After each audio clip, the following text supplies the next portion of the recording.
What you see here is $10,000 on the table. You can take this money as a loan, but I will charge you a little bit of interest rate. Like most people, you take the money and you go buy a nice car. But in 10 years, it's time to pay me back. And because of interest rates, now you owe me $20,000 and not 10. You will say, I don't have money to give you. And if you don't, I take your car and a piece of your house. Damn. This is how debt works. And after 3 years of traveling the world, I noticed that this is exactly what China is doing. For example, take the small island nation of Sri Lanka. This developing country needs money and China has a lot of it. So Sri Lanka took billions of dollars in Chinese loans. It was easy money just there to be taken. And with that, they built skyscrapers, highways, airports, and shipping ports. The country grew and prospered. But few years later, this easy money came with interest rates, and Sri Lanka was so much in debt that it couldn't pay back China its money. And the only way out was to give China control of what they had built. In other words, Sri Lanka lost a piece of its home to China because of debt. This is the Chinese money trap.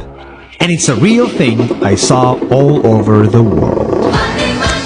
In Papua New Guinea, I saw $2 billion in loans given by the Chinese to build skyscrapers, infrastructures, and ports. But there is no way this remote developing country can pay it back or its interest rate, and the only way out is to give China control of the country. In the Maldives, Pakistan, Malaysia, Laos, Kazakhstan, Mongolia, Egypt, Kenya, and South Africa, the same thing is happening, and many countries are struggling to pay back Chinese loans. If you look closely, all these infrastructure projects like highways, ports, and bridges connect to China through the sea or through the land to form something far bigger, far more powerful than just a bridge, a new Silk Road. The world is already made by China, and I think slowly it will be owned by China.